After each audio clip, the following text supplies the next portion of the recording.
Hey y'all, so I'm just gonna super informally finish the last video that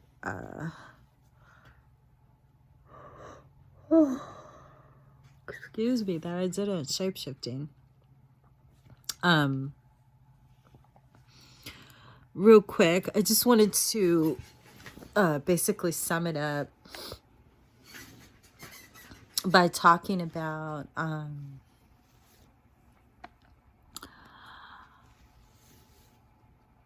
a couple of things, the shape-shifting aspect, and really I brought it up because it's a very basic aspect of my nature, and I know it's something that I've been putting into the grids for a while now,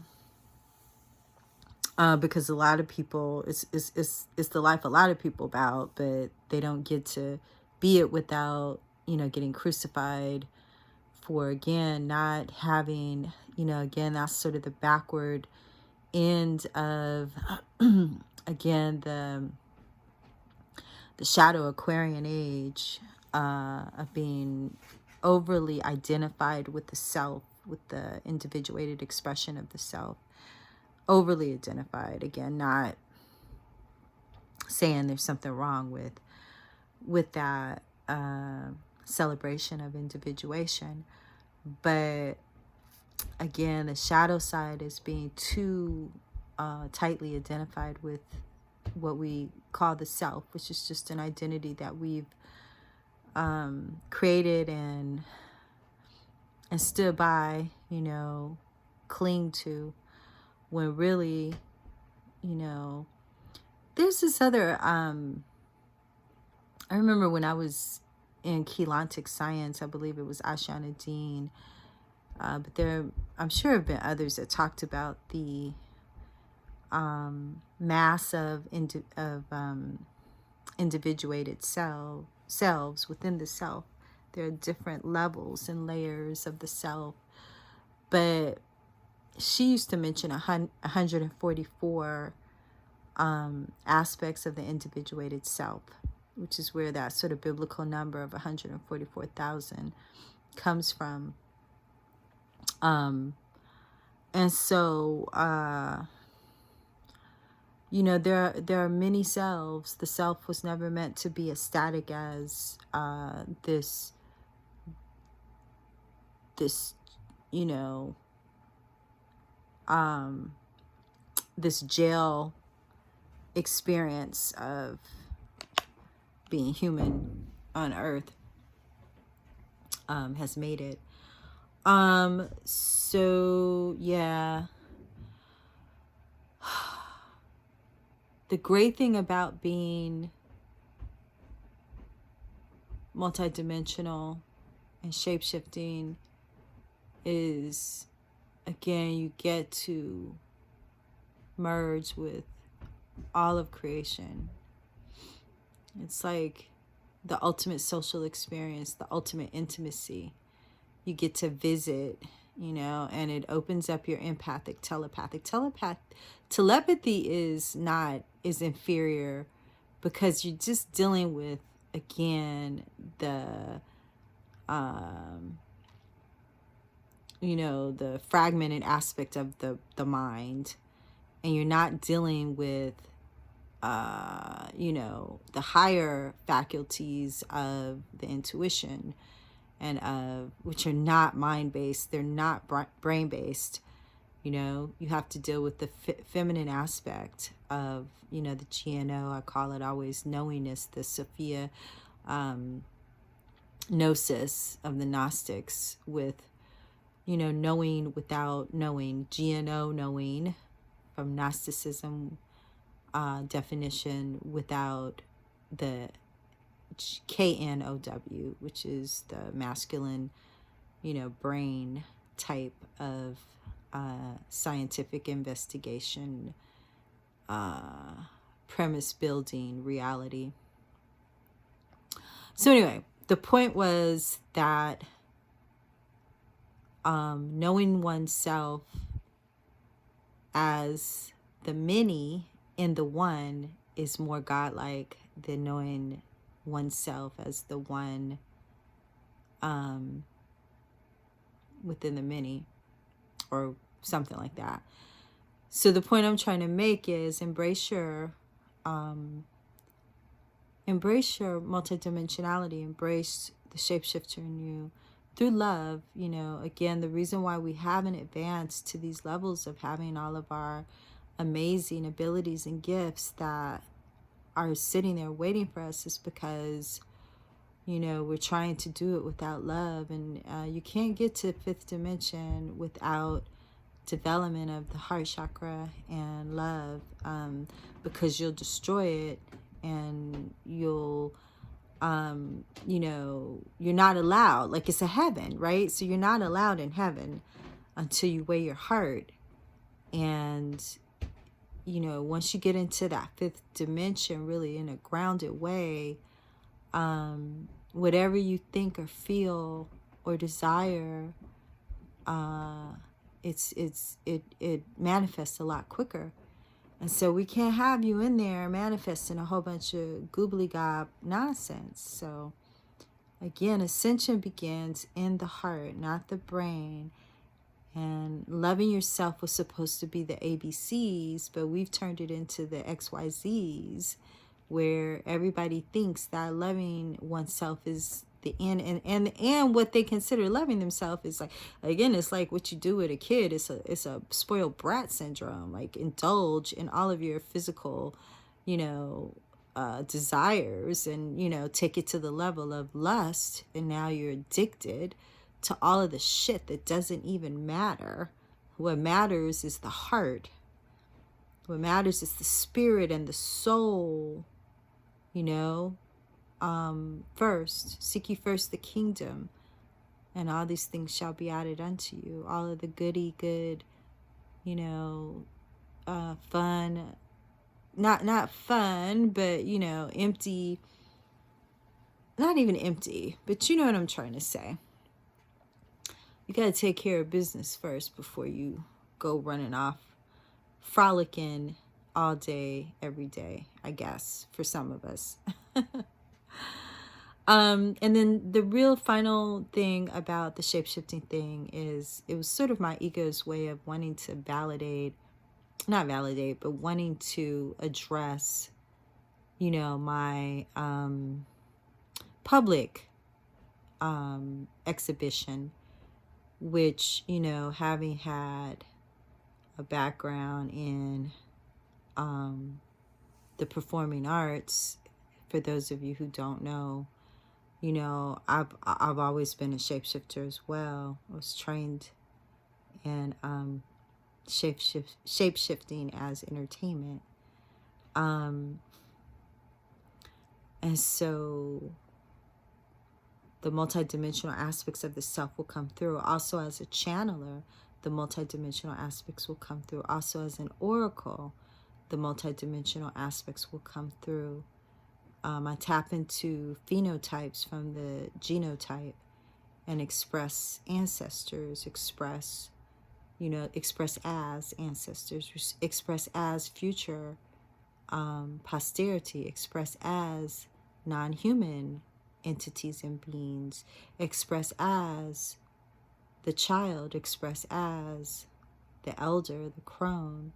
And this is what, you know, I'm excited to share with everybody else when the mainstream hits that critical mass, and we're no longer calling it bipolarity, or we're no longer calling, and it is bipolarity in its imbalance. So a lot of people are expressing multidimensionalism from a non-heart space, and when it's expressed from a fragmented psyche, which is centered on ego, then yeah, you're gonna have a whole lot of problems.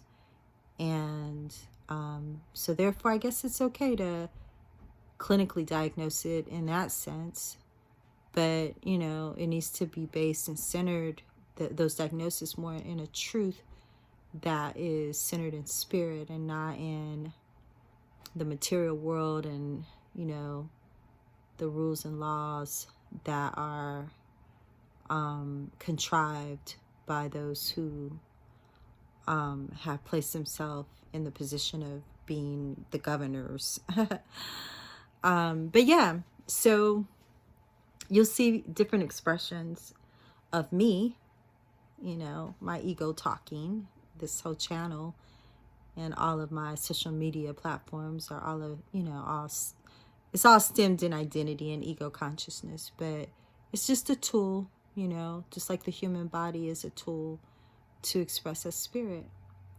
And you can misuse it, you can abuse it, or you can, you know, have integrity in moving through this world as a spirit encased body.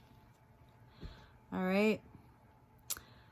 So what else? I addressed the haters. I'll probably give them a little more energy before the year is over, because I really would like, you know, I really have a fantasy inside of my heart that we all will heal that aspect of us, the aspect that is jealous of each other and wants to harm each other out of our own ignorance and fear.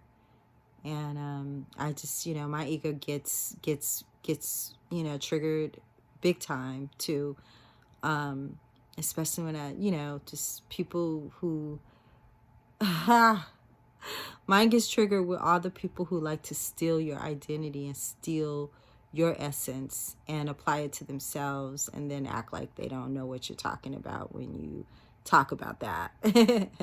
You know. And not just that, but, you know, when people want to take from you your aspects and not give that, you know, not make it, you know, like, what do I always call it in the world of copyright infringement and what's the other one in literature? Can't think right now.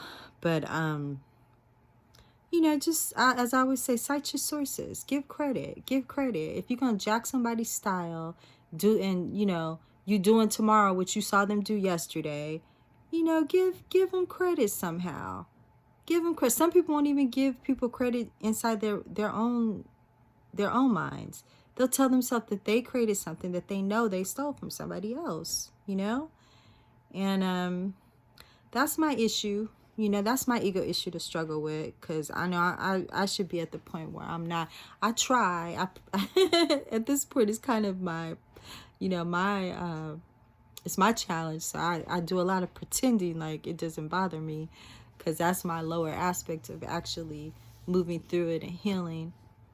But I have to, you know, I have to go into thinking empathetically about, you know, who and what they are. But it gets me angry, and sometimes in my extremes of my ego, and I want to like cuss them out low key, you know, because a lot of them do know what they're doing, you know. And it's a choice. And the choice, again, comes out of a lack of awareness of oneself, of one's own shadow, you know. And that's why I can't be around people, because if you're around me, I'm a point it out. I'm going to point it out in me. I'm going to point it out in you. Like, you need to go look at where your lack of integrity is coming from. It's coming from your pain and the hurt aspects and unhealed aspects that you need to go sit with.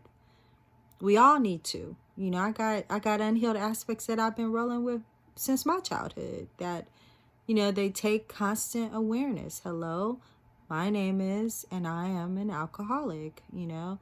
Not an alcoholic. I need to quit saying that, because people are going to think I don't even drink. But, you know, it's that example of that's the formula. You know, hello, my name is, and I'm an unhealed being in this area. You know, hello, my name is, and I am a, you know, whatever. And you got to keep saying that so that you could, I know a lot of people don't believe in saying things because it creates your reality. Yeah, that's true. The quantum aspect that is a higher version of healing. However, a lot of people can't seem to access that So we could start, at the lower level of learning, which is, again, see what you have created in the world thus far. The origin, and look at the origin, because that's like the big lesson, when you can skip off to the more quantum version of it.